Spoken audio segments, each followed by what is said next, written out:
हैं। जिन लोगों ने बीजेपी का साथ दिया, एनडीए कुनबे के लोग हैं, उनकी भी पार्टियों के अंदर अब दरारें पड़ती हुई दिखाई पड़ रही हैं। आपने देखा चाहे जयंत चौधरी हो, उनकी पार्टी के कई नेताओं ने जिस तरह इस्तीफा दिया है, वहीं अगर पर योगी आदित्यनाथ थोड़ा निराश इसलिए थे हाईकमान से क्योंकि उनके रिकमेंडेशंस के आधार के ऊपर टिकटें वितरित नहीं की गई और ये कई बार उन्होंने खुलकर खुले मन से भी कहा कि मैंने जिन कैंडिडेट्स के नाम हाईकमान को दिए थे उन कैंडिडेट्स पर यहाँ पर हाईकमान ने विचार नहीं। चौधरी यहाँ सरकार से भिड़ते हुए नजर आए, सरकार से टक्कर लेते हुए नजर आए। योगी आदित्यनाथ हो, केशव प्रसाद मौर्य हो, तमाम लोगों को यहाँ पर लेकर वो बयानबाजी करते रहे हैं और अपनी कहीं ना कहीं स्टैंड जो है उनका अलग ही रहता है। और ऐसे में इसके चलते कहीं ना कहीं ओपी राजभर की अगर बात कर लें और यहाँ पर संजय निषाद की बात कर लें तो तमाम ये ऐसे नेता हैं जो कि उत्तर प्रदेश में सरकार के साथ तो हैं, लेकिन कहीं ना कहीं जब कोई बयान देने की बात आती है या किसी बड़े फैसले को लेकर यहाँ पर कुछ कहना होता है तो ऐसे में ये नेता अपना अलग ही रुख अख्तियार कर लेते हैं। जिसके वक्फ संशोधन बिल लोकसभा और राज्यसभा में पास होने के बाद राष्ट्रपति द्रौपदी मुर्मू की मंजूरी के बाद कानूनी रूप अख्तियार कर लेता है। जहां केंद्र स्तर पर वक्फ बिल के पास होने के बाद जश्न का माहौल देखने को मिलता है, तो वहीं राज्य स्तर पर भारतीय जनता पार्टी फंस चुकी है। उत्तर प्रदेश में जहां एक तरफ भारतीय जनता पार्टी वक्फ बोर्ड की संपत्तियों को लेकर दावा करती है कि इन संपत्तियों का दुरुपयोग हम नहीं होने देंगे, इन संपत्तियों को लेकर एक बड़ी जांच बिठाई जाएगी, तो वहीं उत्तर प्रदेश के मुख्यमंत्री योगी आदित्यनाथ अपनी कुर्सी बचाने के लिए इधर से उधर भागते हुए नजर आ रहे हैं। उत्तर प्रदेश से लेकर दिल्ली का दौरा योगी आदित्यनाथ का देखने को मिल रहा है। वहीं जहां योगी आदित्यनाथ के खिलाफ भारतीय जनता पार्टी के कई विधायक हैं और जहां योगी आदित्यनाथ वक्फ बोर्ड की संपत्तियों को लेकर बड़े बड़े दावे कर रहे हैं, तो वहीं दूसरी तरफ भारतीय जनता पार्टी के साथ जुड़ी हुई सहयोगी पार्टियां भी अब मुश्किलों में आ चुकी हैं। कारण है संसद के अंदर वक्फ बिल का समर्थन कर देना। वो पार्टियां जो अपने आप को सेकुलर कहती हैं, वो पार्टियां जो कहती हैं कि हम धर्म को लेकर राजनीति नहीं करते, हर धर्म के साथ हैं, वही राजनीतिक पार्टियां भारतीय जनता पार्टी का समर्थन संसद के अंदर करती हुई नजर आई, तो खामियाजा इन दलों को बाहर भुगतना पड़ा। जहां उत्तर प्रदेश में आरएलडी प्रमुख जयंत चौधरी की पार्टी से दर्जनों नेताओं का इस्तीफा देखने को मिला, तो वहीं दूसरी तरफ सुभाषपा प्रमुख ओपी राजभर की पार्टी से भी इस्तीफा शुरू हो चुका है। ऐसे में क्या अब अपनी पार्टी को बचाने के लिए ये दल भारतीय जनता पार्टी का साथ छोड़ते हुए नजर आएंगे या इसके बावजूद भारतीय जनता पार्टी के साथ यूं ही जुड़े रहेंगे? कई बड़े सवाल बन जाते हैं। न्यूज रूम में मौजूद हैं, न्यूज रूम में तमाम सवालों के जवाब लेंगे। मेरे साथ अमन सर मौजूद हैं। सर, पहले तो आपका बहुत बहुत स्वागत है।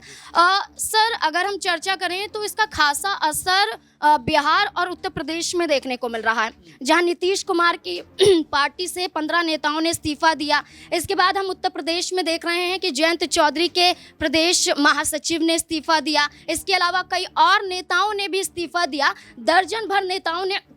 इस्तीफा दे दिया है। क्या लगता है कि अब जयंत चौधरी की पार्टी उत्तर प्रदेश में मुश्किलों में आ गई है? देखिए, पहली बात तो ये है कि उत्तर प्रदेश और बिहार दोनों ही जगह पर अगर हम मुस्लिम आबादी के लिहाज से देखें तो बड़े राज्यों में ये आते हैं कि यहाँ पर सबसे अधिक मुस्लिम आबादी दिखाई पड़ती है। वैसे में उत्तर प्रदेश और बिहार दोनों जगह पर इस पूरे के पूरे बिल को लेकर जिस तरह से हम देख रहे हैं विरोध प्रदर्शन हो रहे हैं, तमाम जो लोग हैं इसके खिलाफ भी नज़र आ रहे हैं और ख़ासकर जो पॉलिटिकल पार्टियाँ हैं, जिन लोगों ने बीजेपी का साथ दिया, एनडीए कुनबे के लोग हैं, उनकी भी पार्टियों के अंदर अब दरारें पड़ती हुई दिखाई पड़ रही हैं। आपने देखा चाहे जयंत चौधरी हो, उनकी पार्टी के कई नेताओं ने जिस तरह इस्तीफा दिया है, वहीं अगर हम एलजेपीआर की बात करें, चिराग पासवान की पार्टी की बात करें, उनकी पार्टी से भी तमाम लोगों ने इस्तीफा दिया है। और जेडीयू की तो बात ही अलग है। यहाँ पर ऐसा लगता है कि वक्फ के मामले पर उनकी पार्टी दो हिस्सों में बंटने की कगार पर खड़ी हो गई, क्योंकि लगभग ऐसा माना जा रहा है कि जो लगभग दर्जन भर जो नेता हैं उन्होंने अपने पदों से इस्तीफा देकर ये बता दिया है कि वो इस फैसले के खिलाफ न सिर्फ हैं बल्कि नाराज़ होते हुए पदों को भी छोड़ रहे हैं और ये भी बता रहे हैं कि आने वाले चुनाव में जेडीयू के लिए अपनी ताकत को आजमाना बहुत मुश्किल हो सकता है, क्योंकि अगर हम उत्तर प्रदेश की बात करें तो आरएलडी के जरिए नेम प्लेट को लेकर भारतीय जनता पार्टी का समर्थन नहीं करते हुए नजर आए थे। उन्होंने ये दावा किया था कि क्या अब कुर्तों पर भी नाम लिखवा लें। इसके बाद जब ईद को लेकर एक बड़ा आदेश जारी किया गया था, तब भी ये कहा था कि अगर कुछ घंटों के लिए अगर मुस्लिम समुदाय को नमाज पढ़ने की इजाज़त दे दी जाती है तो इसमें क्या हर्ज है। तो वक्फ बोर्ड पर आखिरकार समर्थन क्यों? देखिए, वही हो रहा है बार बार कि जिस तरह सत्ता के लालच में आकर या पदों की लालच में आकर जब आप समर्थन कर देते हो, जब आप साथ में जाकर खड़े हो जाते हो। और देखिए, जयंत चौधरी की इससे पहले की तमाम स्पीच इस तरह की जहां पर उन्होंने हर बार बीजेपी को घेरा, लेकिन जैसे ही उनको ये समझ में आता है कि बीजेपी के साथ जाकर कहीं ना कहीं सत्ता में वो बैठ सकते हैं, उनको पद मिल सकता है, मंत्री बन सकते हैं, इसी तौर पर आपने देखा कि जब उन्होंने ये फैसला किया था कि बीजेपी के साथ जाना है, उनके तमाम लोग उस समय भी नाराज हो गए थे। और नाराज होने की वजह भी नजर आती है नाज़मीन, क्योंकि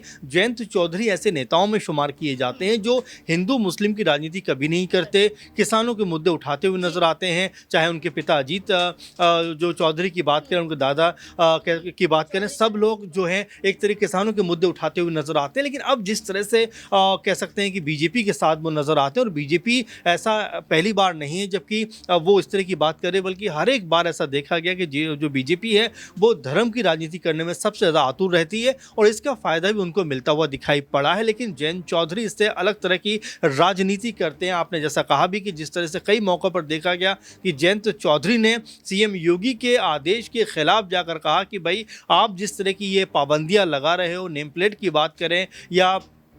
नाम बताने की बात करें, इस तरह की बात को उन्होंने सिरे से खारिज किया। अभी भी अगर आप देखेंगे ईद की नमाज़ की बात हो रही, तब भी उन्होंने कहा कि अगर आधा एक घंटे के लिए अगर रोड पे नमाज हो भी जाएगी तो कौन सी आफत टूट पड़ेगी। इस बात को लेकर जिस कह सकते हैं मुस्तैदी के साथ में उन्होंने अपनी बात को रखा, उससे ऐसा माना गया कि भाई जयंत चौधरी जो हैं वो अभी भी हिंदू मुस्लिम की राजनीति नहीं करना चाहते, भले ही बीजेपी के साथ खड़े हुए। और यही वजह है कि वक्फ के मामले पर जब से उन्होंने समर्थन किया है, उनकी पार्टी के तमाम न सिर्फ मुस्लिम बल्कि और भी जो नेता हैं वो उनसे खफा नजर आ रहे हैं। सर, जयंत चौधरी के बाद ओपी राजभर की पार्टी से भी इस्तीफा देखने को मिला है। अल्पसंख्यक प्रकोष्ठ के संगठन मंत्री हैं जफर नकवी। उन्होंने कहा कि ओम प्रकाश राजभर भारतीय जनता पार्टी को कई मायनों में कई बार उनकी आलोचना कर चुके हैं। हमने उपचुनावों के बीच में देखा, लोकसभा चुनाव के बीच में देखा, अपनी जाति वर्ग को लेकर वो भारतीय जनता पार्टी को भी ललकारते हुए नजर आए, लेकिन समर्थन उनका भी दिखाना अब पार्टी में बड़ी फूट का कारण बन रहा है। देखिए, बिल्कुल, और जाहिर बात है कि 27 का चुनाव आने से पहले जिस तरह से एनडीए कुनबे में दरारें पड़ रही हैं, दूरियां बढ़ती हुई नजर आ रही हैं, उससे आप ये मानकर चलिए कि मुश्किलात में बीजेपी आने वाली है। क्योंकि बीजेपी अकेले दम पर जिस तरह की बात लगातार होती है कि भाई बीजेपी जो है अकेले दम पर बहुत मजबूत है, ताकतवर है, ऐसा है वैसा है, लेकिन आप जब उठाकर देखते हैं इतिहास तो पता चलता है कि बीजेपी दूसरे दलों के सहारे कहीं ना कहीं मजबूत है। और यही वजह उत्तर प्रदेश के लिहाज से अगर बात करें तो उत्तर प्रदेश में चाहे जयंत चौधरी हो, चाहे ओपी राजभर हो, अनुप्रिया पटेल हो, राजा भैया हो, सब लोग कहीं ना कहीं बीजेपी को मजबूत करते हैं। अगर बिहार की बात करें तो वहाँ पर तो पूरे का पूरा जो कुनबा है वो बीजेपी को सपोर्ट करता है, तब कहीं जाकर बीजेपी मजबूत होती है। चाहे जेडीयू की बात करें, एलजेपीआर की बात करें, मांझी की बात करें, उपेंद्र कुशवाहा की बात करें, तो बीजेपी के लिए मुश्किल यही है कि किस तरह इसको संभाला जाए। और जो वक्फ का मामला है लगातार अब मुश्किलें पैदा करता हुआ दिखाई पड़ रहा है। कई लोग कोर्ट तक जा चुके हैं, अदालत में चुनौती दे चुके हैं, तो ऐसे में बीजेपी के लिए इस स्थिति को संभालना मेरे ख्याल से आसान नहीं होने वाला है। सुप्रीम कोर्ट में अब तक 10 से ज्यादा याचिकाएं दाखिल हो गई हैं वक्फ बिल के खिलाफ, जहां विपक्ष के कई दल इसका समर्थन करते हुए नजर आए कि आखिरकार केंद्र सरकार ने अपने फायदे के लिए इस वक्फ बिल को पास करवाया। लेकिन अब एक ही धर्म को चलकर भारतीय जनता पार्टी जीत नहीं सकती है। ऐसे में उत्तर प्रदेश में विधानसभा का चुनाव 2027 में है, और इससे पहले योगी आदित्यनाथ का जहां साथ देकर जयंत चौधरी और ओपी राजभर फंसते हुए नजर आ रहे हैं, तो वहीं दूसरी तरफ योगी आदित्यनाथ के खिलाफ खुद ही पार्टी के कई विधायक बड़े मंच से ये कहते हैं कि योगी आदित्यनाथ को या तो गोरखपुर चले जाना चाहिए या दिल्ली पहुंच जाना चाहिए। मुख्यमंत्री की कुर्सी अब योगी आदित्यनाथ को छोड़ देनी चाहिए। तो क्या उत्तर प्रदेश में चुनाव से पहले बड़ा बदलाव भारतीय जनता पार्टी में देखने को मिलेगा? दिनेश मेरे साथ मौजूद है, जानने की कोशिश करेंगे। दिनेश, योगी आदित्यनाथ को लेकर बीजेपी के विधायक हैं श्याम प्रकाश, उन्होंने ये कहा कि योगी आदित्यनाथ को दिल्ली चले जाना चाहिए क्योंकि केशव प्रसाद मौर्य मौर्य को न सिर्फ मौर्य समाज बल्कि पूरा उत्तर प्रदेश पसंद करता है। और इस बीच में योगी आदित्यनाथ ने खुद ये कहा कि मुख्यमंत्री पद उनका फुल टाइम जॉब नहीं है, ऐसे में वो एक योगी हैं और वो मठ में जाना ज़्यादा पसंद करेंगे। क्या लगता है उत्तर प्रदेश में कुछ बदलाव होगा सीएम पद को लेकर? देखिए, अभी कुछ दिखाई नहीं देता है इस तरीके का कि भारतीय जनता पार्टी हाईकमान कोई ऐसा फैसला लेगी कि उत्तर प्रदेश से योगी आदित्यनाथ को हटाया जाए, क्योंकि चुनाव से ठीक पहले यदि ऐसा फैसला लिया गया तो पार्टी के लिए कहीं ना कहीं आगे आने वाले वक्त में मुश्किलें हो सकती हैं, क्योंकि योगी आदित्यनाथ देखा जाए तो देश भर में बीजेपी के लिए एक प्रभावशाली चेहरा है। उत्तर प्रदेश में जिस तरीके की उनकी कार्यशैली रही है वो कहीं ना कहीं पार्टी संगठन में उनकी मौजूदगी जो है उसको और ज़्यादा सुदृढ़ बना देती है। इसके साथ साथ ये देखा जाए तो उत्तर प्रदेश में अभी योगी आदित्यनाथ के कद का कोई चेहरा भारतीय जनता पार्टी को नज़र नहीं आता है, क्योंकि केशव प्रसाद मौर्य को लेकर जो चर्चा चल रही है, देखिए, केशव प्रसाद मौर्य को लेकर चाहे नंद किशोर गुर्जर हों, चाहे आपने जो श्याम प्रसाद का नाम बताया, ये तमाम नेता जो है ये उस गुट से जाहिर तौर पर संबंध रखते हैं। और अनेकों ऐसे नेता हैं उत्तर प्रदेश में, चाहे फिर वो भूपेंद्र यहाँ पर जो चौधरी हैं उनका नाम ले ले, जो बीजेपी के प्रदेश अध्यक्ष हैं, उन पर काफ़ी कुछ दारोमदार था। उत्तर प्रदेश में विधानसभा के उपचुनाव में भी हमने देखा कि जिस तरीके से उनकी मौजूदगी नजर आई, जो मुरादाबाद की कुंदर की सीट है वहाँ पर बीजेपी जो है इस बार जीतने में कामयाब रही, उसमें भूपेंद्र चौधरी की एक बड़ी भूमिका रही। तो कहीं ना कहीं ये जरूर है कि भारतीय जनता पार्टी के तमाम जो नेता हैं, बड़े राजनेता हैं, उनके अलग अलग गुट हैं, उनके संपर्क में उनके अलग अलग विधायक हैं, लेकिन 2022 के विधानसभा चुनाव के वक्त पर योगी आदित्यनाथ थोड़ा निराश इसलिए थे हाईकमान से क्योंकि उनके रिकमेंडेशंस के आधार के ऊपर टिकटें वितरित नहीं की गई। और ये कई बार उन्होंने खुलकर खुले मन से भी कहा कि मैंने जिन कैंडिडेट्स के नाम हाईकमान को दिए थे उन कैंडिडेट्स पर यहाँ पर हाईकमान ने विचार नहीं किया, ये उनका पार्लियामेंट्री बोर्ड का फैसला था। लेकिन उन्होंने कहा कि पार्टी संगठन जो फैसला लेती है वो संगठन के लिए बेहतर तौर पर लेती है, मुझे संगठन ने मुख्यमंत्री बनाया है, इस जिम्मेदारी को पूर्णतः जब तक संगठन देगा निभाऊंगा और आगे आने वाले वक्त में भी उत्तर प्रदेश में जो कार्यशैली है, जो काम करने का तरीका है वो बदस्तूर जारी रहेगा। उन्होंने कहा कि किसी के साथ भी कोई कंप्रोमाइज़ नहीं किया जाएगा। तो मुझे ऐसा लगता है कि योगी आदित्यनाथ की जो कार्यशैली है ये कहीं ना कहीं उन विधायकों के क्षेत्र में वोट बैंक को प्रभावित कर सकती है, जिसको लेकर लगातार वो ये बयानबाजी कर रहे हैं कि अब उत्तर प्रदेश से योगी आदित्यनाथ को दिल्ली बुलाने का वक्त आ चुका है। देखिए, अगर केंद्रीय गृह मंत्री अमित शाह की बात करें तो खुद संसद के अंदर अमित शाह ने कहा कि योगी आदित्यनाथ भी रिपीट होंगे। लेकिन क्या वाकई रिपीट होंगे? क्योंकि एक तरफ योगी आदित्यनाथ को लेकर दावे तो कई किए जा रहे हैं, लेकिन खुद योगी आदित्यनाथ दो तरफा बयान देते हैं। और इस बीच जयंत चौधरी, ओपी राजभर, अनुप्रिया पटेल हो या संजय निषाद हो, ये वैसे दल हैं जो छोटे दल जरूर कहे जाते हैं लेकिन असरदार उत्तर प्रदेश में नजर आते हैं। तभी भारतीय जनता पार्टी इन दलों का साथ लेकर भारतीय जनता पार्टी के तहत बात करें तो उत्तर प्रदेश में योगी आदित्यनाथ मुख्यमंत्री बन पाए हैं। 2 बार मुख्यमंत्री की कुर्सी हासिल कर ली, लेकिन तीसरी बार मुख्यमंत्री बनने के लिए क्या योगी आदित्यनाथ को इन दलों का सहारा मिलेगा या फिर नहीं मिलेगा, ये बड़ा सवाल बन जाता है। मनीष मेरे साथ मौजूद है। मनीष, 2022 में जयंत चौधरी की ही बात कर लें तो समाजवादी पार्टी के साथ मिलकर 8 सीटें उन्होंने जीती थी। और साथ ही साथ बात करें तो वो जाट वर्ग को साधने के लिए माने जाते हैं, पश्चिमी यूपी के लिए माने जाते हैं। लेकिन जाट वोट बैंक के साथ साथ मुस्लिम वोट बैंक भी जयंत चौधरी के लिए जरूरी हो जाता है। ऐसे में जयंत चौधरी का वक्फ बिल का समर्थन कर देना, क्या मुस्लिम वोट बैंक छिटक जाएगा? क्योंकि उत्तर प्रदेश में भी चुनाव है और इससे पहले अगर ऐसा होता है तो क्या बीजेपी के साथ जुड़े रहना या उनसे अलग हटने के लिए फैसला ले सकते हैं? जी बिल्कुल, यहाँ पर आपने यहाँ पर 2 स्टेटमेंट यहाँ पर रखे जयंत चौधरी के। पहला स्टेटमेंट तो वो जो जब उन्होंने यहाँ पर कुर्ते को लेकर जो बयान दिया था कि जब यहाँ कांवड़ यात्रा का दौर चल रहा था, जब सावन का महीना चल रहा था, तो उस दौरान योगी सरकार ने नेम प्लेट अनिवार्य कर दी थी हर दुकानदार के लिए। तो उस दौरान जयंत चौधरी कहते हुए नजर आए थे क्या अब कुर्ते पर भी नाम लिखवा लिया जाए। तो ऐसे में एक तरफ सरकार के खिलाफ जाना और अब यहाँ वक्फ बिल संशोधन का समर्थन कर देना कहीं ना कहीं मुस्लिम मुस्लिम वोट बैंक को थोड़ा सा यहाँ से इधर से उधर करता हुआ नजर आ सकता है। जयंत चौधरी जो कि जाटों और मुस्लिमों के एक मजबूत नेता पश्चिमी उत्तर प्रदेश में माने जाते हैं और मुजफ्फरनगर सहित तमाम आसपास के एरिया में उनका अच्छा खासा दबदबा देखा गया है। उनके दादा चौधरी चरण सिंह हो, उनके पिता अजीत सिंह हो, तमाम यहाँ पर जो उनका फैमिली बैकग्राउंड रहा है वो जाटों और मुस्लिमों की राजनीति करने के लिए ही काफ़ी ज़्यादा मशहूर रहा है। और ऐसे में अब जयंत चौधरी का यहाँ पर वक्फ बिल पर संशोधन का समर्थन कर देना कहीं ना कहीं मुस्लिम वोट बैंक को यहाँ पर काफ़ी ज़्यादा गुस्सैल प्रवृत्ति में लाने के लिए काफ़ी हो सकता है। और ऐसे में जब 2027 के अंदर उत्तर प्रदेश के चुनाव होंगे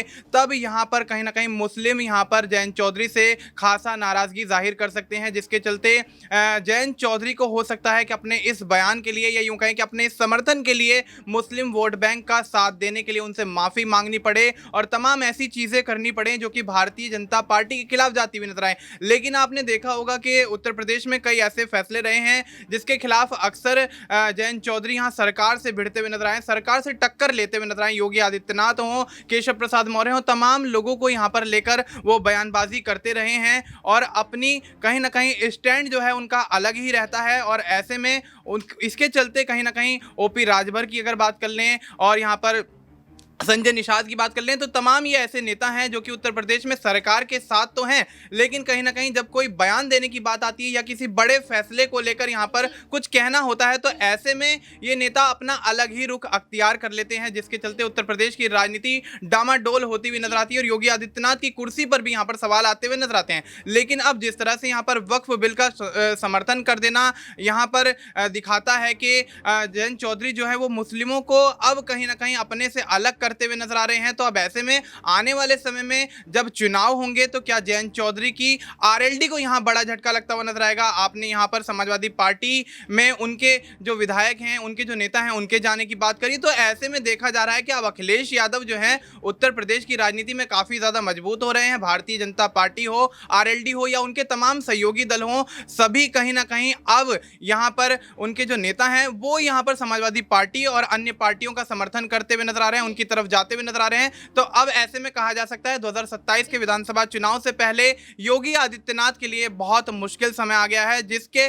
लिए अब यहां पर यह देखा जा सकता है कि उत्तर प्रदेश के अंदर योगी आदित्यनाथ की सरकार को आने वाले समय में बड़ा झटका लगता हुआ नजर आ सकता है। उत्तर प्रदेश में भारतीय जनता पार्टी जहां सहयोगी दलों के साथ मजबूत तो है, लेकिन इसका असर हमने लोकसभा चुनाव के परिणाम पर भी देखा था, जब भारतीय जनता पार्टी सिर्फ 30 से 32 सीटों पर सिमट कर कहीं ना कहीं रह गई थी। इसके अलावा अगर हम बात करें तो भारतीय जनता पार्टी को लेकर यह दावा किया जाता है कि सिर्फ सहयोगी दलों का इस्तेमाल, जो एक पॉलिसी है कि इस्तेमाल करो और फेंको, कई राजनेताओं के साथ, कई दलों के साथ भारतीय जनता पार्टी कर चुकी है। और भारतीय जनता पार्टी की बात करें अब उत्तर प्रदेश में कहीं ना कहीं वक्फ संशोधन बिल के पास होने के बाद फंसती हुई नजर आ रही है, क्योंकि एक तरफ जहां जश्न की बात की जाती है, जहां कहा जाता है कि वक्फ बोर्ड की संपत्तियों का दुरुपयोग हो रहा था, इसे दुरुपयोग ना हो पाए सभी वर्गों के लिए कहीं ना कहीं भारतीय जनता पार्टी सोच रही है। तमाम ऐसे दावे वादे किए गए थे, लेकिन अब बीजेपी कहीं ना कहीं अपने सहयोगी दलों के बलबूते अब उत्तर प्रदेश में टिकने के लिए मजबूर नहीं हो पाएगी, क्योंकि खुद जयंत चौधरी, ओपी राजभर जैसे बड़े चेहरे अब भारतीय जनता पार्टी का साथ तो देते हुए नजर आए, लेकिन अब सड़कों पर खामोश दिखाई दे रहे हैं। और खामोशी जहां होती है वहां बड़े तूफान की आशंका होती है। तो ऐसे में देखना होगा कि उत्तर प्रदेश में 2027 के विधानसभा चुनाव से पहले क्या कुछ होता हुआ नजर आएगा। इस पूरे मुद्दे को लेकर आपको क्या लगता है, अपनी राय कमेंट सेक्शन में जरूर दें। देखते रहें SPN9 न्यूज़। धन्यवाद।